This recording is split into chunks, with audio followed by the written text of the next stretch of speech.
السلام علیکم جی، وہ میرا سوال یہ تھا، جیسے سردی میں وضو کرتے ہیں تو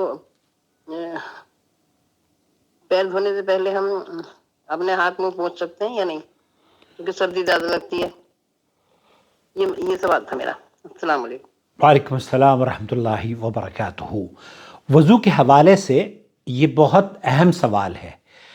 اس سے پہلے کہ آپ کے سوال کا میں جواب دوں، دو باتیں آپ کی خدمت میں عرض کر دینا چاہتا ہوں. سب سے پہلے تو یہ کہ اللہ رب العالمین نے انسانوں کو گناہوں سے پاک اور ان سے علیحدگی اختیار کرنے یا انہیں ثواب میں تبدیل کرنے توبہ اور استغفار کے دروازے کھولے ہیں، اور ہر کام کو جب اللہ رب العالمین کے بتائے ہوئے طریقے اور نبی کریم صلی اللہ علیہ وسلم کی ہدایات اور سنتوں کے مطابق عمل کیا جاتا ہے تو اللہ رب العالمین ان اعمال کو، جن عبادات کو آپ کرتی ہیں، چاہے عبادات کی تیاری ہی کیوں نہ کرتی ہوں، تو ایسی صورت میں اللہ رب العالمین آپ کے گناہوں کو بخش دیتا ہے، گناہ دھل جاتے ہیں. اور اس طرح کی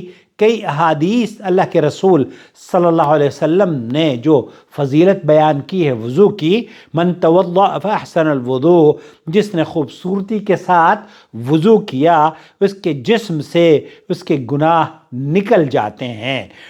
یہ اللہ کے رسول صلی اللہ علیہ وسلم کی صحیح مسلم کی حدیث ہے، من توضأ فاحسن الوضوء خرجت خطاياه من جسده حتى تخرج من تحت اظفاره.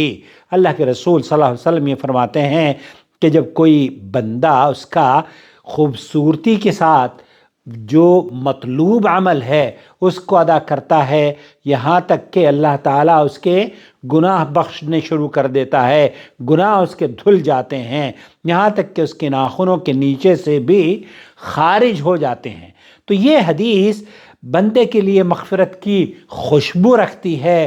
اللہ سے دعا ہے کہ اللہ تعالیٰ میری وضو کو بھی اور آپ کی وضو کو بھی ایسا بنائے کہ ہمارے گناہوں کی بخشش کا سبب بن جائے، گناہ دھل جائیں. اب آپ یہ پوچھنا چاہ رہی ہیں کہ اگر سردیوں میں وضو کرتے وقت منہ دھویا اور منہ دھونے کے بعد ہم کیا کرتے ہیں، یہاں ایک چیز اور میں آپ کو بتانا چاہتا ہوں. منہ دھونے کے بعد عام طور پر جو ابھی آپ نے ویڈیو شیئر کی تھی نا مسرت صاحبہ، اس میں ایک غلطی ہے، اور اس غلطی کا میں سمجھتا ہوں کہ بر صغیر میں مجھے پلیز آپ جواب دیجئے گا، آپ کیا اس طرح سے اپنی وضو کو صحیح طور پر ادا کرتے ہیں؟ جب آپ منہ دھو لیتے ہیں، منہ دھونے کے بعد عام طور پر جو ویڈیو آپ نے بھیجی ہے نا، اس ویڈیو میں بھی وہ جلدی جلدی اپنے جسم کے اس حصے کو دھو رہا ہے، اس حصے کو دھو رہا ہے. حالانکہ یہ عمل غلط ہے. یہ عمل آپ کی وضو کے لیے ضروری ہے کہ آپ کو جس طریقے سے اللہ تعالیٰ نے وضو کا حکم دیا ہے ویسے ہی کریں. منہ دھونے کے بعد آپ کا یہاں سے ہاتھ دھونا صحیح عمل نہیں ہے، بلکہ صحیح عمل یہ ہے کہ آپ نے چہرہ دھو لیا، اس کے بعد ہاتھ دھوئیں. فاغسلوا وجوہکم وایدیکم، یہاں ایدی سے مراد یہاں سے لے کر یہاں تک ہے. ہم لوگ کیا کرتے ہیں، جب ہم منہ دھو لیتے ہیں تو یہاں سے یہاں تک دھوتے ہیں، اور یہ گیلا ہوتا ہے چونکہ ہم پہلے ہی دھو چکے ہوتے ہیں تو اس کو بھول جاتے ہیں. شیخ محمد بن صالح العثیمین رحمۃ اللہ علیہ فرماتے ہیں کیونکہ اللہ تعالیٰ نے اس کا دھونے کا حکم دیا ہے چہرے کے بعد، تو یہ شرط ہے کہ آپ کو یہاں سے بھی دھونا ہے. تو اس کو ذرا نوٹ فرما لیجئے. اور کتنے لوگ ہیں جو چہرے کے بعد اسے دھوتے ہیں؟ ذرا پلیز مجھے بتائیے گا، کیا اس سے پہلے کسی ویڈیو میں آپ کو یہ جانکاری فراہم کی گئی ہے؟ نمبر 1. نمبر 2، آپ جو جاننا چاہ رہی ہیں وہ یہ کہ ہم نے منہ دھو لیا، اب ہاتھ دھونے سے پہلے ہم منہ کو صاف کر سکتے ہیں یا نہیں؟ بالکل، اس میں کوئی قباحت نہیں ہے۔ شیخ سعد الخسلان اور شیخ عثمان الخمیس وغیرہ سے میں نے جو فتوے دیکھے ہیں سعودی عرب کے کبار علماء کے، انہوں نے اس کا لکھا ہے کہ اہل علم جب یہ فرماتے ہیں کہ وضو کی صحت کے لیے اعضاء کو پے در پے دھونا شرط ہے، تو ان کی مراد یہ ہوتی ہے کہ پہلا عضو اپنے آپ سوکھنے سے پہلے دوسرا عضو دھو لیا جائے۔ آپ کی بات سمجھ میں آئی یا نہیں آئی؟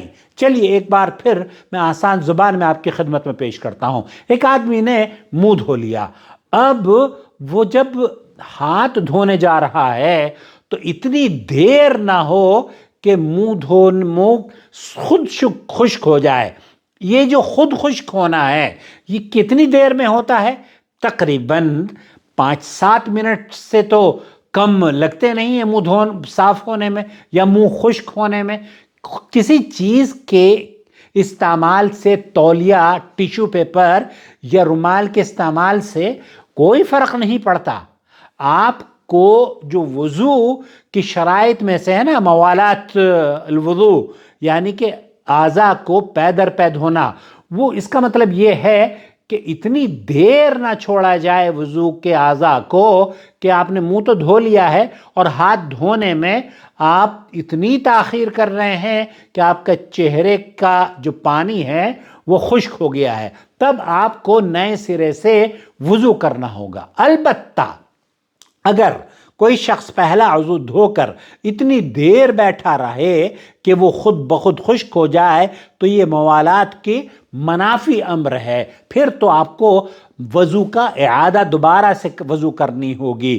لیکن اگر کسی نے سرد موسم میں، جیسے کہ آج کل سردی کا موسم ہے، سرد موسم میں یا اپنی صحت اور راحت کے خیال سے وضو کو تولیے سے خشک کر لیا یا ٹیشو پیپر سے یا کسی اور وسیلے سے خشک کر لیا، پھر فوراً دوسرا عضو دھویا تو یہ موالات کو قطع نہیں کرتا ہے۔ یہ موالات یعنی پے در پے ہاتھوں اور منہ اور ہاتھ کے دھونے میں خلل پیدا نہیں کرتا ہے، یہ آپ کے وضو میں خلل پیدا نہیں کرتا ہے۔ وضو میں خلل پیدا اس وقت ہوگا جب یہ ڈیوریشن لمبی ہو جائے گی اور آپ کا چہرہ آپ نے دھویا، ہاتھ دھونے سے پہلے چہرہ خود بخود خشک ہو جائے، تب آپ کو نئے سرے سے وضو کرنی ہوگی۔ اس لیے اگر آپ سردیوں کی وجہ سے ایسا کوئی عمل کریں تو یہ بالکل صفائی، احتیاط اور اپنی صحت کا خیال رکھنے کے غیر مطابق ہے، اور اس سے شریعت میں آپ کے وضو پر کوئی خلل پیدا نہیں ہوتا۔ اللہ کے رسول صلی اللہ علیہ وسلم نے جو احادیث فضیلت بیان کی ہے نا وضو کی، اس سے بھی انشاءاللہ تعالی آپ کو جو فضیلت ہے وہ بھی حاصل ہوگی۔ تو میرا جو خلاصہ کلام یہ ہے اس ویڈیو کے آخر میں، پہلی بات تو یہ کہ میں آپ نے خاصے دن پہلے سوال بھیجا تھا، مجھ سے مس ہو گیا۔ بہرحال جب آپ وضو کرتے وقت چہرہ دھونے کے بعد اپنے ہاتھ دھونے سے پہلے چہرے کو خشک کر لیں تولیے سے، یہ موالات یا پے در پے کے منافی نہیں ہے، یہ بالکل جائز عمل ہے، اور مجھے امید ہے کہ سردیوں میں اگر کسی کو ضرورت پڑے تو ایسا عمل کیا جا سکتا ہے کہ آپ اپنی صحت اور نزلہ، زکام یا بخار سے بچنے کے لیے اپنے لیے تولیہ رکھ لیں۔ بہت سارے بیمار ہیں ہمارے، وہ بیچارے اللہ ان کو شفا یابی عطا فرمائے، اللہ آپ کو بھی طاقت اور ہمت سے نوازے۔